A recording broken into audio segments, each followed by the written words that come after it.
Finance Minister Nirmala Sitharaman announced a slew of changes on the personal tax front in Budget 2023. Now, from announcing the new tax regime as the default regime to increasing a rebate limit to individuals earning 7 lakh per annum, this budget packed several big changes.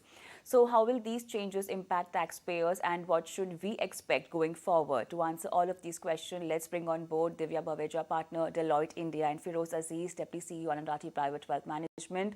Good evening. Welcome to the show, Divya and Feroze. And Divya, let me begin with you because we have a lot of questions, a lot of viewer questions that'll be aimed at you, talking about the new tax regime and a lot of confusion whether to be in the old tax system or should one shift to the new one. But before that, I want to understand all the major announcements on the personal tax front that will impact a taxpayer. Yeah, thanks. So looking at the changes which are there in the tax front, which will impact individual taxpayer, I think major changes have been in the new tax regime, primarily because the government did not see many takers of the simplified tax regime, and therefore the focus of the government has been, as in the past, also to see how they can simplify the laws, simplify the tax structure. So the biggest change is in terms of earlier there were six slabs when we look at the simplified tax regime. Now they are proposing five slabs. There have been changes in the slabs also. So earlier it was different, but now it is 3 lakh, 3 lakh to 6 lakh, 6 to 9, 9 to 12, and 12 to 15. Earlier, when I was looking at any income above, 12 and a half lakhs, it would go up to 25%. Now it is 20%, and above 15 lakhs, it will be only 30%. So, and also what they have proposed is a standard deduction of 50,000 being available under the new tax regime, which was not there earlier. There's also a deduction towards pension of 15,000 under the new tax regime, which was not there earlier. So clearly, there are steps being taken by the government to make the simplified tax regime more attractive. The surcharge has been reduced to 25% on high income slabs. So above 5 crores, people who were getting taxed at 42.73 will now get taxed at 39%, which is almost 4% saving for them. What the government is also proposing is that the new tax regime becomes the default regime, which means that that is the regime which the employer would need to follow, unless the employee wants to make a employee wants to go with the old regime. But what is really important is that one needs to compare the old regime and the new regime and see whichever is more beneficial, and then go ahead and inform the employer so that the taxes can be paid on those accordingly. Other important change is that if someone earlier, the tax rebate was available up to five for income up to 5 lakh rupees, which means there was no tax payable. Now the government has proposed 7 lakhs for the tax rebate, up to which then there's no tax payable. But if you add standard deduction of 50,000 on top of it, then it becomes 7.5 lakhs. So these are some of the important changes which impact a common man.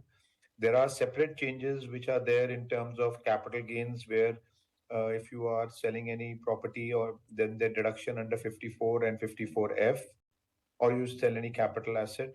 There, if you are reinvesting, the limit has been put to 10 crores. Earlier, there was no such limit.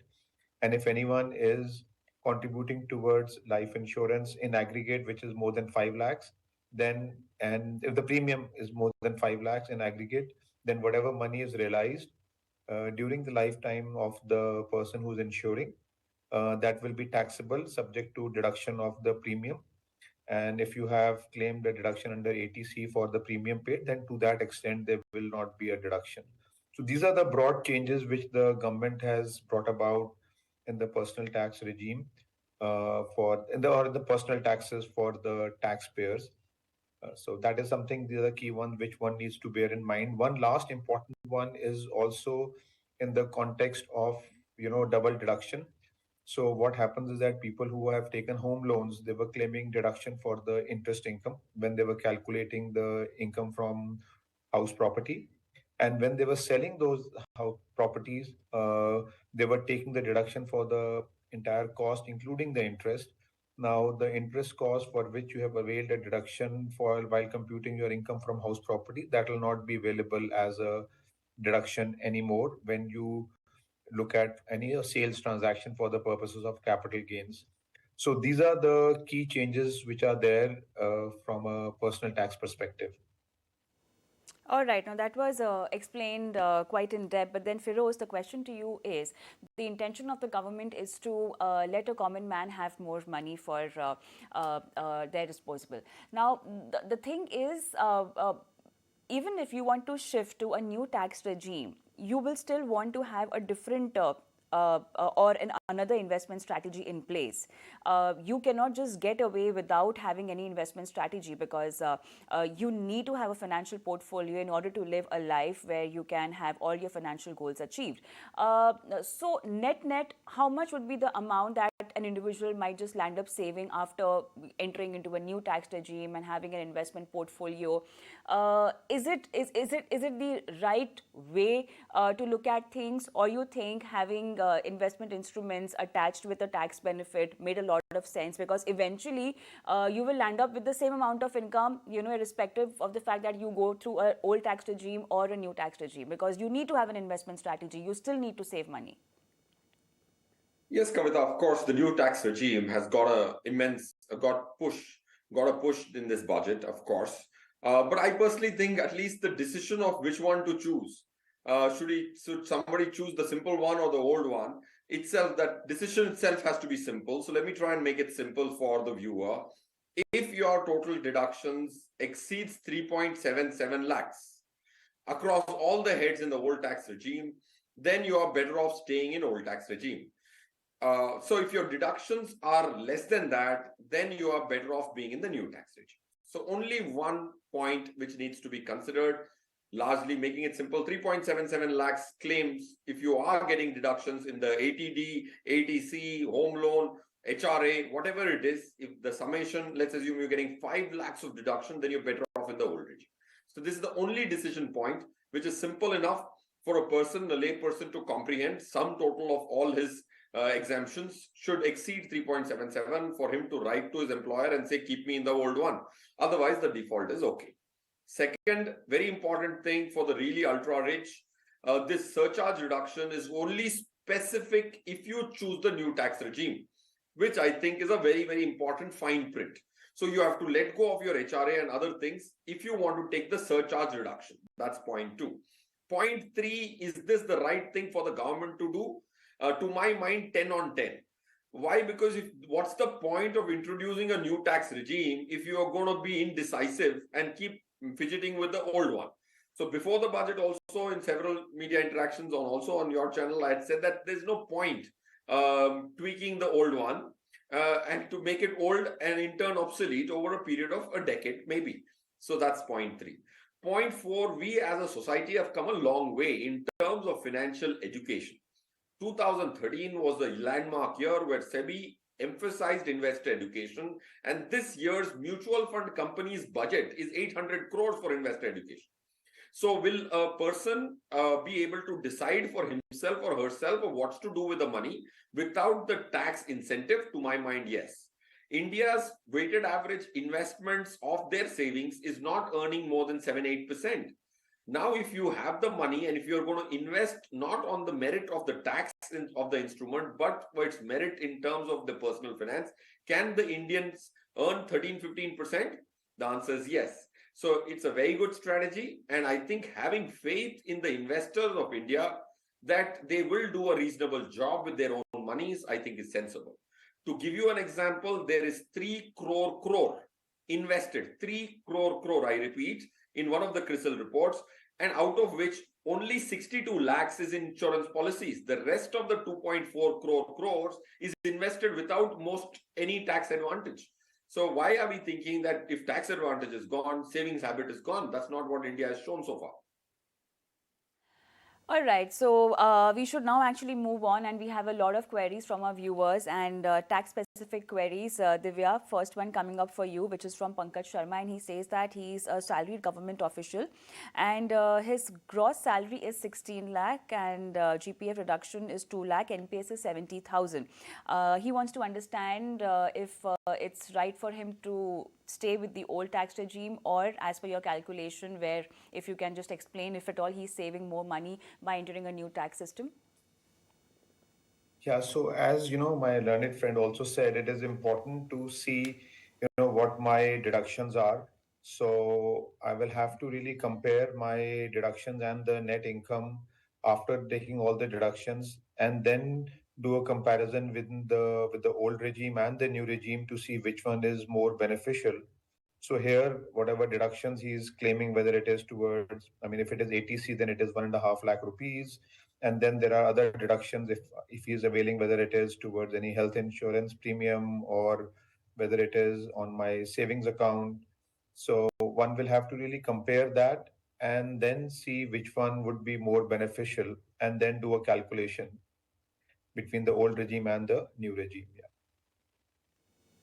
So under the new regime, he will get a standard deduction of 50,000 and then some pension deduction. But one would really need to look at that and then do a comparison. All right, Feroze, there's one question over here, and this is Rakesh, who wants to understand how many direct taxpayers have actually opted for new tax slab since it was launched in 2021, and what percent of people need to switch so the government will stop the old slab. I think, Feroze, you can take this, and later Pankaj can also add on to this. Yes. So, see, I think there was a guesstimate because income tax website only throws up data till 2019, which is the latest. So people are, I will not have precise numbers, but 2% to 3% of the total taxpayers had used the new tax regime is what is the information so far. Point one. Point two, to my mind, scrapping the old scheme is going to be a long drawn process because quite a few people have made Section 80C commitments from a perspective of 10, 15, 20 years, especially in the insurance industry. When people are motivated to do some tax savings, they buy instruments which are financially not so prudent to buy, but the tax incentive. So I personally think the abolishment of the old regime isn't going to be done in a haste. That's what I believe. Looking at how the ministry has rationally behaved when in its budgets, consistency has been one of the keys. So I wouldn't be too worried about it getting abolished. I would, as an individual, choose the one which is the sharpest for me, most profitable for me, and that's the number 3.77 lakhs deduction and more old scheme. Less than that, stay to the new scheme or move to the new scheme, which will happen automatically, like my co-panelist also mentioned rightly so. Pankaj? Pankaj's question we've taken, Rakesh's question, the same question, Divya.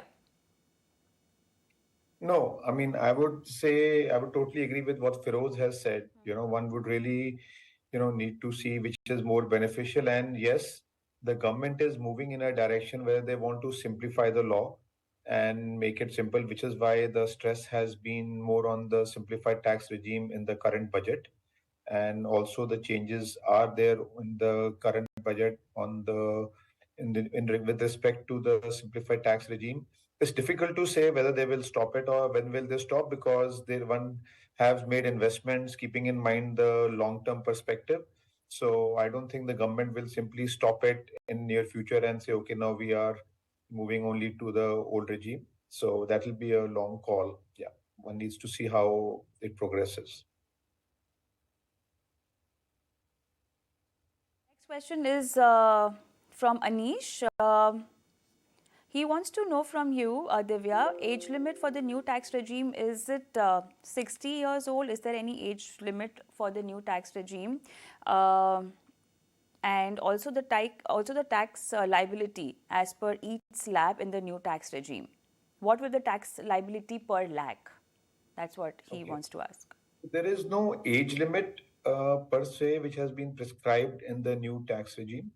In terms of the tax slabs, up to 2.5 lakh rupees, it is nil. Then 2.5 lakh, actually up to 3 lakh rupees, it is nil. 3 to 5 lakhs, it is 5%. 5 to 6 lakhs, it is again 5%. Then 6 to 9, it is 10%. 9 to 12 is 15%. 12 to 15 is 20%, and above 15 is 30%. Yeah.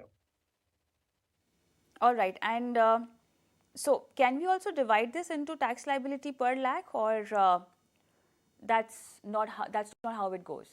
Your income. So whether it is up to 3 lakhs or 3 to 6, 6 to 9, 9 to 12, and 12 to 15 or beyond 15. So depending on where you fall, you will have to go as per whatever is the rate prescribed. Yeah. So suppose someone who's earning say 7 lakhs, then up to 6 lakhs, he will say up to 3 lakhs, it will be zero. 3 to 6 will be 5%, which means about 5% of 3 lakhs, which is about 15,000, and then one more lakh, which is 10%, so 10,000, so about 25,000. Yeah, broad. So you'll have to go as per the slabs and do the calculations. Yeah. Feroze, there's a question from Ashish, and he says that he's between 12 to 15 lakh bracket, and now he does his 1.5 lakh saving, and he has health insurance, no housing loan. Now, should he stay back with the old tax regime, or it's good for him to move to the new one? If you move to the new one with the kind of information he has given us, would be a better decision, because your deductions without a home loan or an HRA, you are close to about 2 lakhs, a 1.5 of ATC, and then the ATD. If you include that also, you're below 2 lakhs or at 2 lakhs. So the answer is that you should move to new tax regime. And I think if you look at the new tax regime, it is so generous. It is one of the least in the top economies. If you look at 15 lakh rupees salary, like you said, you're at 12 to 15 lakhs. Let me take the outer limit of 15 lakhs. In the new tax regime, you will end up paying 10% tax, which is 1.5 lakhs tax. And we are sitting in a country which per capita income, as per the budget speech itself, is 1.91 lakh per year. So if that's the per capita income of the country, and at 7 times that, or 7.5 times the per capita income, a person can get away paying 10% tax on his total income and have 13.5 lakhs in your pocket. Not even with unconditional affection is what the ministry has shown towards the citizens by making it 10%. So to answer your pointed question, new regime, and don't be worried, you're paying just 10% tax, which is the least, one of the least in the top 5-7 economies in the world. Divya? Yeah. No, I would go by what Feroze has said. It depends on the deductions that you have. So if you have only 1,50,000 and then maybe 25,000 more, 1,77,000 or 1,75,000, and there's no other deduction, then looking at the tax brackets which are there, I think new regime may be more beneficial. Yeah, but it is always good to look at the calculation and see what it comes to. But yes, prima facie, it looks like the new regime is more beneficial in this case. Yeah. All right, so that's all as far as the questions are concerned from our viewers on the tax, on the personal tax announcement. And thank you so much, Divya, for being on the show and helping our viewers navigate that. Feroze, we request you to stay back because we are yet to take on the financial planning queries of our viewers. We'll slip into a short break now, and post that, let's talk to our viewers and get their financial goals achieved.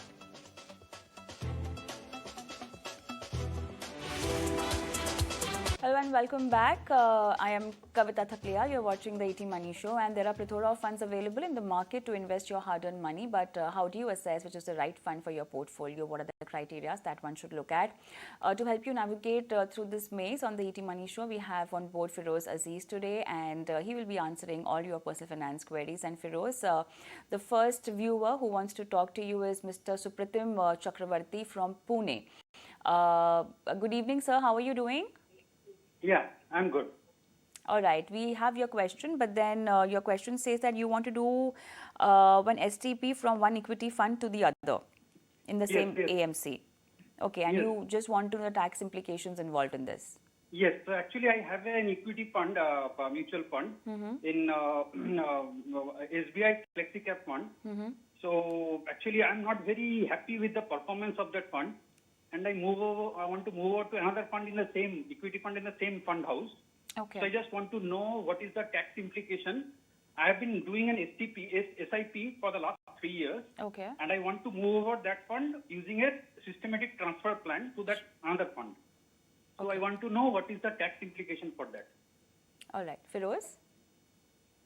Hello, Mr. Supratim. I think when you look at one fund to another fund, both on the equity side, the tax is as follows, that if it is in the long-term category, the units which you are switching are in the long-term category, then automatically you will be eligible for 10% tax. If you have an income less than 1 lakh in that financial year, then that is not taxable. So point one is 1 year long term, whatever units are being switched from one scheme to another, if they finished 1 year, 10%, and up to 1 lakh of capital gain you're booking across all the folios, you will be exempt up to 1 lakh per financial year. That's point one. Point two, but I don't see a rationale of moving money in the form of an STP into equity from an equity fund. STPs are generally used, rightly so, for a switch between debt to equity or equity to debt, because the market timing aspect of putting lump sum money sometimes could bring in short-term volatility. So equity to equity switch, to my mind, you should do it surgically, compute the tax impact, and use these 2 financial years. We are at the fag end of the financial year. Book units of 1 lakh up to 1 lakh now, so that you don't pay tax there. And then as April comes, then you can book the rest of the units and move it surgically rather than in a systematic fashion, because both are equity schemes. If the market goes down, it goes down for both those schemes, and the differential performance is not going to be significant for you to go through the hassle of several installments and in turn the tax hassle of filing it in different transactions. All right. Is there anything else you want to ask Feroze? Sir? No, that's right. it. That's it. Thank you so much Thank for you. sending us your Thank query. you. We move on, and the next question is from Mr. A. Ganguly from Kolkata. And Feroze, he has his SIPs going on in Axis Blue Chip, Canara Robeco Small Cap, Kotak Flexi Cap, PGI Mid Cap, and Parag Parikh Flexi Cap, and also Axis Small Cap. He's investing around 20,000, and he wants to know about his allocation and the fund choice. Time frame that he plans to stay invested in these funds is 15 years. I think there are some changes. Axis Blue Chip used to be in our model portfolio till June 2021. We had given an exit call to it. It has delivered minus 6.6 for a year and 9.6 for 3 years. I think that's an underperforming scheme, and rightly so. We had predicted that. So I would give you an exit. I'll continue to ask you to exit that. Canara Robeco Small Cap and Parag Parikh Flexi Cap are also schemes which you can exit. The schemes which you can hold, of course, are the rest of them. But looking at the ones which you can add to your portfolio, a large and mid cap scheme doesn't form a part of your current portfolio. So you should look at ICICI large and mid cap. Flexi cap is there, but you're exiting one of them. So bring in HDFC Flexi Cap. You don't have a focused fund, so bring in HDFC focused fund. Quant active multi-cap fund can be added, and a contra fund, which is SBI Contra. So 5 to add, 3 to go. So that will make a portfolio of 8 in your scheme list. 20,000 rupee SIP over a 15-year period with 14% compounded growth, hopefully, can get you to 1.2 crores. All right, we move on. The next question is from Deepam, and he's been investing in mutual funds since 5 years now. He's collected almost 4 lakh rupees corpus, and he wants to have a total of 30 lakhs in next 10 years to finance his funds, his son's higher education. And he also says that he can invest around 30,000 per month. Right now, he's investing in SBI Small Cap, SBI Magnum Mid Cap, Quant Small Cap. So, yeah, mainly small cap and mid cap strategy. Yes, Kavita, if you look at Deepam's portfolio, his aspiration of collecting 30 lakhs, if I heard you right, is a very modest aspiration, because 10 years later, today itself, foreign education is quite expensive. 30 lakhs may not be sufficient. So with the 30,000 rupees and the 4 lakhs already accumulated, in a 10-year period with 13% compounding, you can almost get to 90 lakhs. So 14% compounding is definitely not a given, but India should grow at a nominal rate of 10-12% over the next 10 years. And then if you look at Nifty, I think it'll at least grow with the trajectory of the nominal growth rate of the Indian economy, and about 2-3% from the extra alpha which the fund manager can generate for you is something which you can look for. 14% is what you can hope for. So 90 lakhs is what you can accumulate. But having 2 schemes of small cap doesn't make sense, because it can't just be mid and small cap. Small cap can form a part of 20% or 25% at best of your overall portfolio. So I would ask you to add schemes from other categories, very similar to what we had told the previous viewer as well. So ICICI large and mid cap, HDFC flexi cap, Kotak multi cap, HDFC focused 30, and SBI contra. These are the additions. And I think if you have 30,000, you need 7 schemes in your portfolio of different categories. Next question is from Mr. SP Ramareddy, and he says that he's been investing in mutual funds since last 5 years, and so far he's managed to accumulate a corpus of 6 lakh. He's holding Nippon India small cap, PGI mid cap opportunity, Parag Parikh flexi cap. He wants to know if he should stick to these funds, and he's looking at least 15% returns from these funds. I think Mr. Ramareddy, you should expect a return of not more than 13, 14. You should provision for 15. Of course, every 1% after that becomes difficult. So, of course, 14, 15 don't look too different. But I think 13 to 14% should be your equity expectation going forward. Of course, historically, 16 has happened, 17 has happened for a few decades. But I think as the country matures in the capital market stage, that should be your expectation. So don't plan for more than 14. Point 2, I think if you've accumulated 6 lakhs, that's a large corpus. 3 funds are not good enough. The same schemes which we told the previous viewers, which are flashing on your screen, is what I will ask you to add to your portfolio, and not just be a small cap heavy and a mid cap heavy portfolio. Have at least 50 to 60% in the top 100 companies, which are called the large cap, unless you have a specific multi-cap scheme, a focus scheme. It's going to be difficult for you to get there in terms of your large cap exposures. All right. With that, thank you so much, Feroze, for being on the show and helping our viewers plan their finances. We move on, and at Times Network, we are always looking to create investor awareness